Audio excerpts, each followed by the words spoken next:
Mike sucks ass, so it's amazing to watch him. Are we rolling? David, are we rolling? All right. Listen.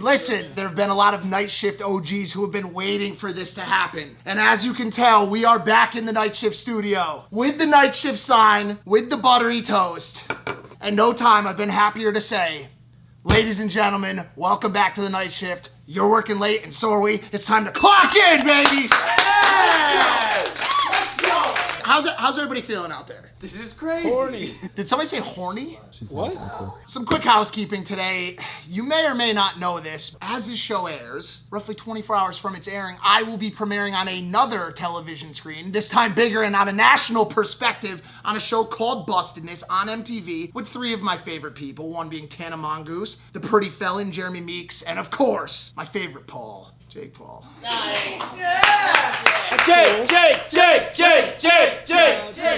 Cloud chase. You call me a cloud chaser? Damn. All right, all jokes aside, Bustedness appearing on MTV Wednesday and Thursday night this week. Go watch it. Who knows, maybe the network will pick it up and you'll be seeing more of us, your favorite cloud chasers in the future.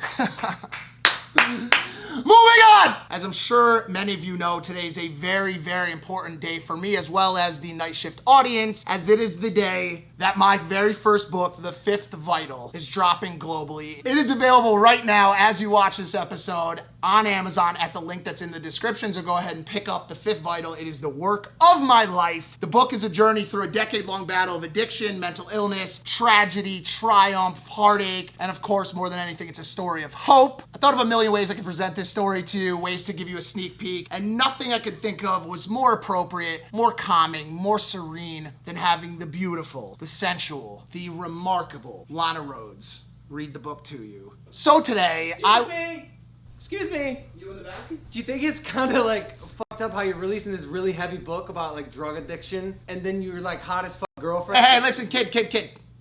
That's enough out of you. Listen, this is a dark story. It's a story about heartache. It's a story about pain. But I gotta sell fucking copies, man. Yeah, you're right. All right, and you know what sells? Tits and ass, man. Yeah, you're right. Yeah.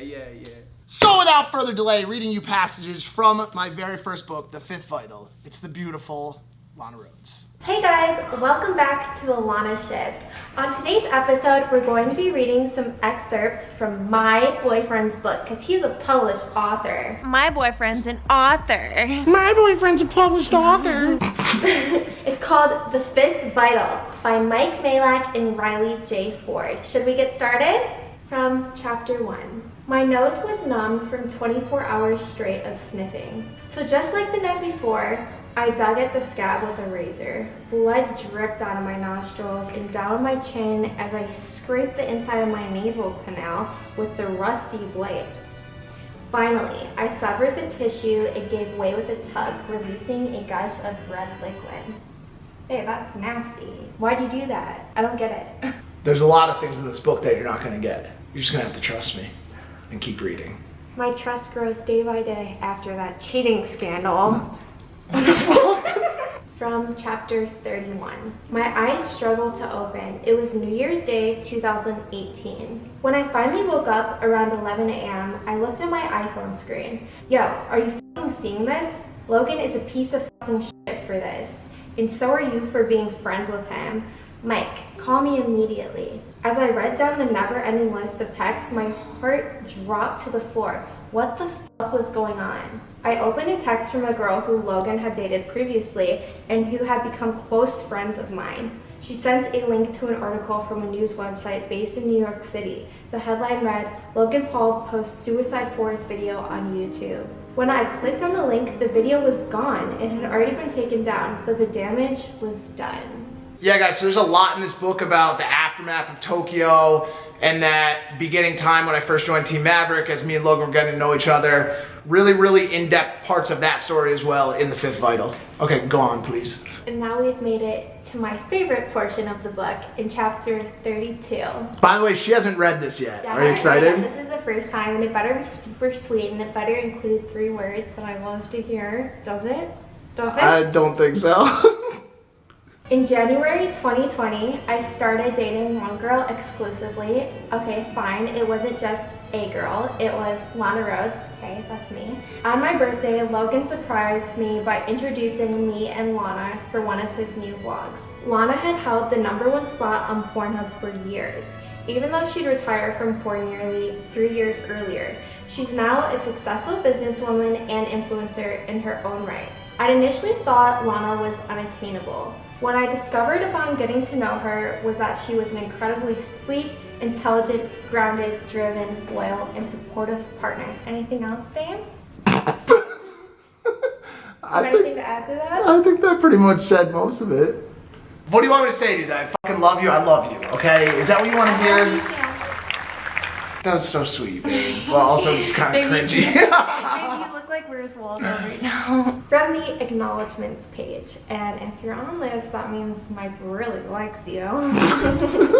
To Logan, thank you for your trust. Your confidence in me during your own dark times forged our camaraderie in steel. You are the brother I never had.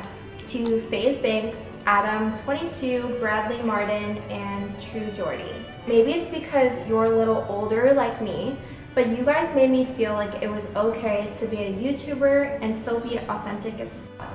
Never ever change. To Amara Maple, that's me. Thank you for smashing down my walls and helping me learn how to love and be loved again. This page was really hard to write for me because there were so many people that I wanted to thank, and I know for a fact that I left a few people out on it. One person I know I left out was Jed from our street team, and he helped out tremendously with the entire book process. And so if you're watching this, Jed, I'm sorry. I will get you added into a later version. And now I want to show you guys some embarrassing pictures of my boyfriend, Michael Majlak. He used to be really fat.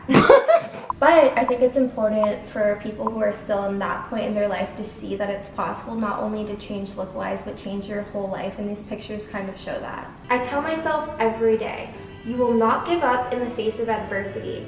You will look every obstacle, every hurdle, every demon in its face. You will lower your shoulders and drive through that motherfucker without hesitation or regret. I believe that's what separates those who make it from those who don't. I tell myself that if I'm able to let this mentality seep into every cell of my body, I can never lose. And this goes for anyone and everyone. That I know for sure. Wow, thank you so much to the beautiful Lana Rhodes for reading those passages for us tonight. And speaking of Lana Rhodes, we have Lana Rhodes in the audience tonight, ladies and gentlemen. Let's get Lana. Come on, join the night shift audience. This is a momentous night. Now, babe, you absolutely crushed the reading of that book. You have a way with words, some would say, except for one word. The other night, I told you that everything I'd been working on was coming to fruition. Do you remember that? Babe, did you just invite me in your audience to embarrass me? Yeah! So the other night I asked you about this word fruition, and you stopped me and you told me that the word was, in fact, fruitation. You said it was 100% fruitation, that things coming into fruition wasn't a real thing, and that you were positive of it. And you told me to go ahead and Google it. First, I looked up the word fruition, the point at which a plan or project is realized, and immediately I knew that I was correct. Because obviously that's the reason I was arguing the point, right? But I took it one step further and I searched out this word, fruitation, just to see maybe if there was another definition, a word that I had been missing after 35 years on this planet. Fruitation, definition, what stupid people say instead of fruition to sound smart. What are the fucking chances? Guys, none of this even happened. He's making it all up. Hey, Mike, remember that tweet you just posted about taking L's and getting BJs? That's not checkers. Oh, the one where your girlfriend's always right? Yeah. Yeah, I fucked that one up badly. Speaking of words, somebody else who's great with words that we all miss very dearly, an OG member of the Night Shift, and someone that is responsible for one of the most loved segments in Night Shift history. Let's roll it back to toilet time with Spencer. Take it away, Spencer. What's up, everybody? Long time no shit. So, Mike, first off, congratulations on the new book. I am so excited for this to come out.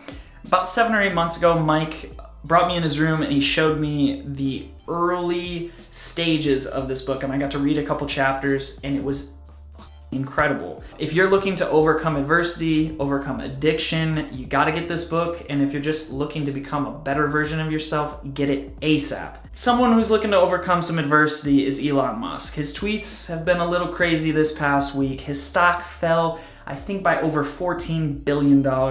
It just wasn't pretty. personally, I think I have a plan to help Elon Musk get back on track.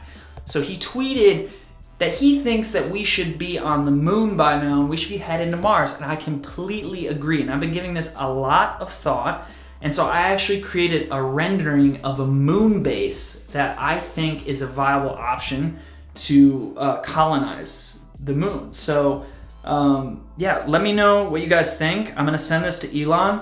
I was working on it really hard and long. What's going on in the audience? Oh, shit. Yo, stay away from my butthole. Why right now? Why right now? Of all times, why right now? Bro, she's just fucking poke around like a woodpecker on my butt. Babe, we've been through this. Clearly, we see there's some extracurricular activities going on in the night shift audience tonight, and it's not the first time that's happened, and it's usually a cue that the show should be coming to an end. But before we do so, speaking of all the fond memories we've had in the night shift, does anyone in the audience have a favorite tale that they'd like to tell of their own most favorite memory of the night shift? Yes, you. I like the beach day when we all got super hammered at the beach. That was a great day. That was a fantastic day. Anybody else? Any other? I liked when I surprised you all with my handy strokel story. One of the most enjoyed stories in night shift history, Danny's infamous hand job. He just goes, just fuck it, just kiss me, I'll do it myself. And so he gives himself a hand job while I kiss him in the front of my sister's truck. Let's give her a hand. Hand jobs, hand jobs, hand jobs. To my stunning girlfriend, soon-to-be wife, do you have any favorite moments in night shift history? Before or after I came? Because before me, it was just like a bunch of whores. Like, oh! Well, it looks like that is just another cue that we should wrap up this episode. Everybody, I do have to say, it has been extremely fun being back in the original night shift studio. I want to get back here as often as possible, but I also love the fact that we're getting a shit ton of fucking views by shooting vlogs. Sell out, sell out, sell out, sell out, sell out. Sell out or not, I just want to sell out this book, The Fifth Vital, available right now on Amazon.com. The link's in the description. That's it for tonight's episode of The Night Shift. We're clocking the fuck out, baby. Let's go. Bye. Mike's book is so great that I started sucking my own dick. My favorite part about Mike's book is the petroglyphs that he used. I really like cave drawings. Mike's book is so great that I started sucking Evan's dick too. It's true! I'll be honest, none of them have actually read Mike's book yet, but I have. It's because we can't read!